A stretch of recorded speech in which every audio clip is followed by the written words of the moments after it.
মার্কিন রাজনীতিতে ফের উত্তেজনা। সাবেক ভাইস প্রেসিডেন্ট কমলা হ্যারিস বলেছেন, ভবিষ্যতে অবশ্যই একজন নারী প্রেসিডেন্ট হবেন, আর তিনি ইঙ্গিত দিয়েছেন সেই নারী হতে পারেন নিজেই। বিবিসি সানডে উইথ লরা কুইন্সবার্গ অনুষ্ঠানে হ্যারিস বলেন, তার দিদি নাতনিরা জীবদ্দশায় একজন নারী প্রেসিডেন্টকে দেখবে। প্রশ্ন করা হলে সে নারী কি আপনি হবেন, হ্যারিস হেসে উত্তর দেন, সম্ভবত, যা ইঙ্গিত দেয় তিনি আবারও প্রেসিডেন্ট পদে লড়তে পারেন। 2024 সালে ট্রাম্পের কাছে পরাজয়ের এক বছর পরে হ্যারিস স্পষ্ট করেছেন তিনি 2028 সালের নির্বাচনে পুনরায় প্রতিদ্বন্দ্বিতা করতে পারেন। তিনি ট্রাম্পকে স্বৈরাচারী আখ্যা দিয়েছেন এবং বলেছেন, নির্বাচনী প্রচারে তার সতর্কতা সত্য প্রমাণিত হয়েছে।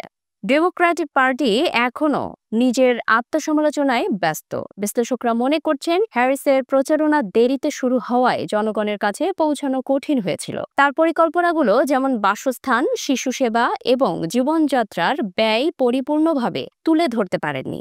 হোয়াইট হাউস হ্যারিসের মন্তব্যকে উপহাস করেছে।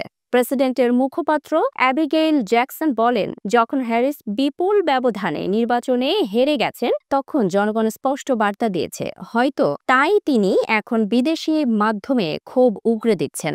হ্যারিস সম্প্রতি প্রকাশ করেছেন তার নির্বাচনী স্মৃতিকথা 107 দিন। তিনি জানিয়েছেন, জীবনটা তার রক্তে মিশে আছে জনসেবার জন্য।